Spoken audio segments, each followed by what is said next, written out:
Good Saturday morning, everybody. Hopefully, everybody so far has had a safe and happy holiday, 4th of July, 4th of July weekend, 5th of July yesterday, as it was the hottest day of the year so far.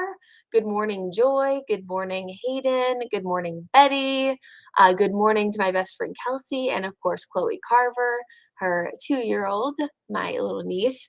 You cannot really tell. I've been trying to be patriotic over the last few days. So I was wearing one of my two-toned blue dresses on Thursday. Yesterday I was wearing one of my red and blue skirts with a white shirt. And then today I have this new red bodysuit and I wore it with a navy skirt. But then I realized on air it looked black. So I just looked like I was supporting the University of Georgia, which is never my intention.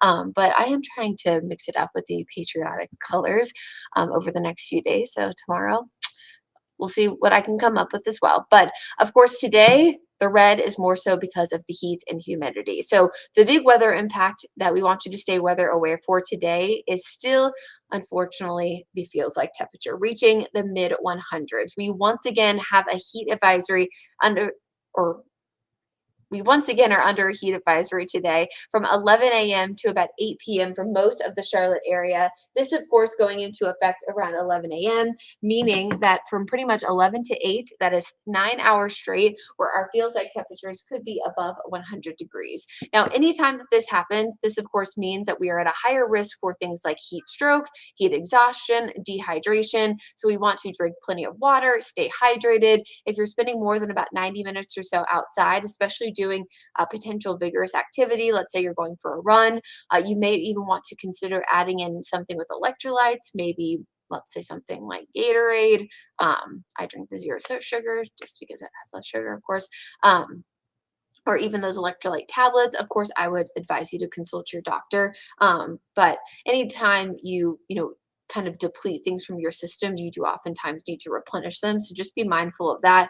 Of course, anytime that you're adding in the heat and humidity, it can have those health consequences because above average humidity allows for our bodies to have a harder time cooling us off, right? Because it prevents that sweating, which is why it feels so sticky outside and is that air you can wear. Right now, of course, we have that heat advisory going into effect at 11 a.m. That's until 8 p.m. There are excessive heat warnings for areas off to our east. That is not the case for us locally, but just know that the Raleigh area, just east of Southern Pines, is actually going to be even hotter than we are here today. Yesterday, we got up to 106 for the feels like temperature at Charlotte Douglas, and today I do think that we could get even a little bit higher, up to about 107, just because the humidity is a little bit higher than that. Yesterday, the highest heat index I did see locally was Chirac, hitting about 111. So it definitely could range in a few areas between about 105 and potentially above about 110. And know that that peak heat index will be between about 2 and 4. So definitely going to be a time where we want you to stay weather aware this afternoon. So please stay safe out there, folks. We will probably feel like the mid 90s from pretty much now all the way through about sunset. So about 8:30 later on today. Now, of course, we're also going to have a bit of a 1-2 punch kind of day when it comes to the weather aware status. I don't anticipate severe storms for most of the area, but I do think that they could be strong. And with it being 4th of July weekend and many people still outside celebrating the long weekend through the 6th and the 7th, I want you to just be mindful of the storms around.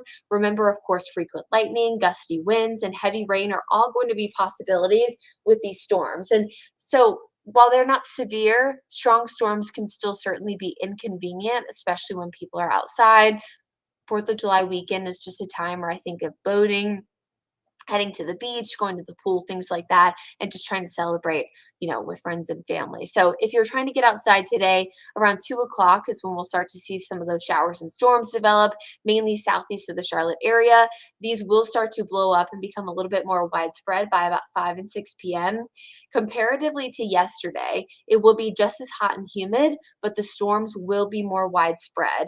And again, heavy pockets of rain can lead to isolated flash flooding. We saw it yesterday in the mountains. About 2 to 3 inches of rain very quickly can certainly cause quick flash flooding, especially in those higher elevation spots. Also, the storms today will be, again, a little bit more widespread, but also last a little bit later on. So even past sunset, we'll see some of those storms still lingering. And then even into Sunday morning, we will see a few spotty showers and even some areas of patchy fog. Sunday will be a little bit lower temperature wise in the lower 90s, partially due to clouds, with scattered storms returning to the area in the afternoon. Again, we'll see the storm activity, but again, it won't be quite as humid, still sticky outside, and then we'll see those scattered showers and storms. So if you're trying to pick one day of the weekend to get outside, it kind of depends on what you're trying to do. To avoid the heat and humidity being as high, I would pick Sunday, but both days are going to encompass showers and storms. If you're trying to maybe lay by the pool for a little bit, but you plan on jumping in to try to get some of that cool down, I would say try to do today before 2 p.m. just to enjoy a little bit more of that sunshine, since tomorrow we'll have more clouds. And then we do see a few more storms again repeating heading into Monday. So the next 2 days, still expecting, of course, it to feel like July. It's just that today it's above average heat and humidity, just like Friday. So the when, 11 a.m. to 8 p.m. The what is the above average heat and humidity. What you're going to need is a lot of water, a lot of breaks inside, a lot of air conditioning, and of course, a lot of ways to stay safe from the heat.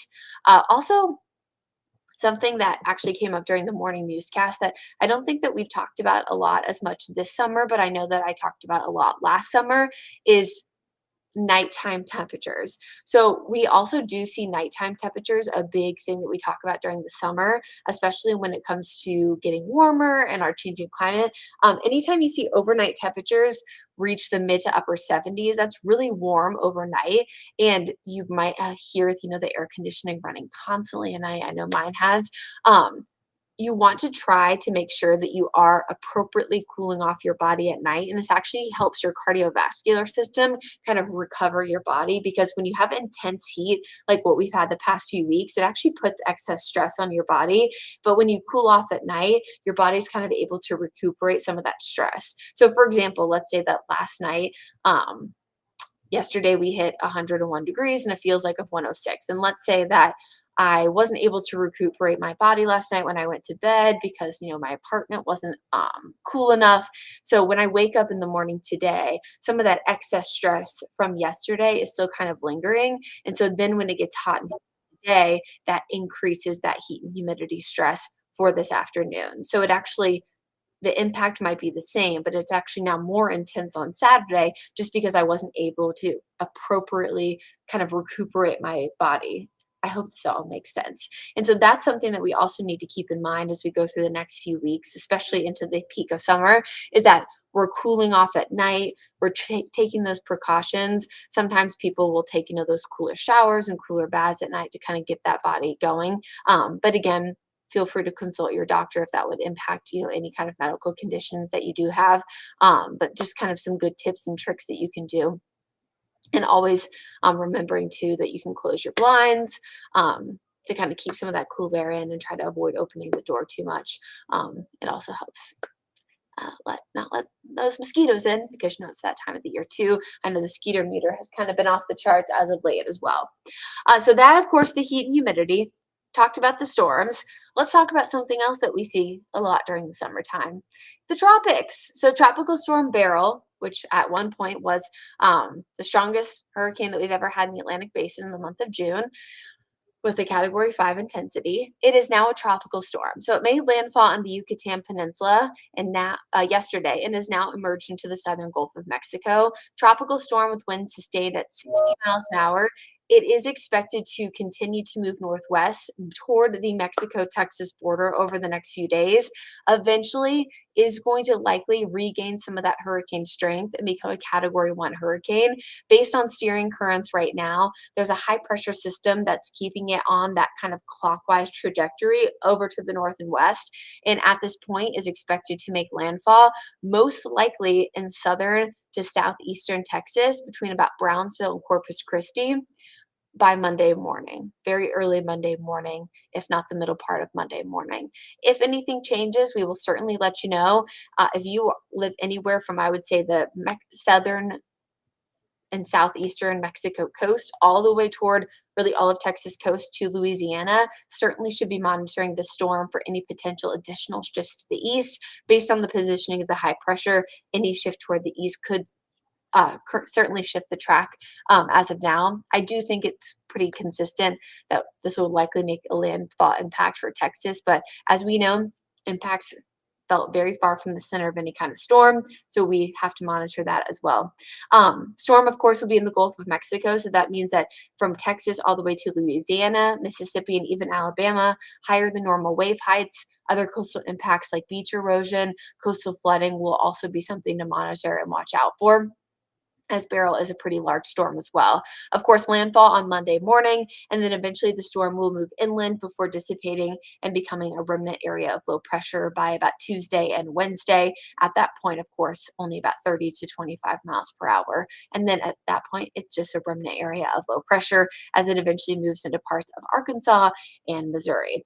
Where that leftover energy goes from there likely gets picked up by an area of low pressure, another cold front, and gets swept off to the east and could actually eventually bring us a little bit of rain. But we'll, of course, continue to keep an eye on it. As of right now, there's no other tropical influence that is expected to impact or come anywhere close to the Carolinas, really, other than the fact that we have a lot of tropical moisture today, which is why we are so darn humid. So again, today, 95 degrees. We want you to stay weather aware for those feels like temperatures near 107. But after today, Sunday all the way through Friday, we are talking more typical temps in the upper 80s, lower 90s. It'll still feel humid. It will still feel like the month of July. It will still be in the upper 90s to low 100s for what it'll feel like. But it's just that today we are still at that threshold of a heat advisory, 105 and higher. So after today, we are getting a break from those actual heat advisory numbers. So we'll still be talking about the heat, we'll still be talking about the humidity, but we'll just be talking about it on a smaller scale. I did want to at least mention for Joy, because it looks like she was asking in the comments, our digital extraordinaire, Erica, wanted me to let you know, Joy, that NBC does have a Macy's 4th of July fireworks special tomorrow night. And they do have more information over on our WCNC Charlotte mobile app, so you can check that out. I hope everybody has a great rest of the day. Stephen saying a bad weekend to install your fire pit. Probably, Stephen, I would wait until fall. Probably is the best time to do that.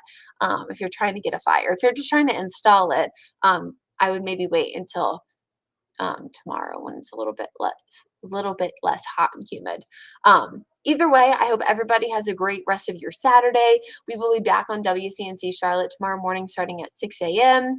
If you were wondering why we aren't on the rest of this morning, it's because the Tour de France is on this morning on WCNC Charlotte. So we had 2 hours straight from 6 to 8, but we again will be back to normal programming tomorrow from 6 to 8, and then again from 9 to 10 on WCNC Charlotte. Again, I hope everybody has a great, happy, healthy, and safe rest of your 4th of July holiday.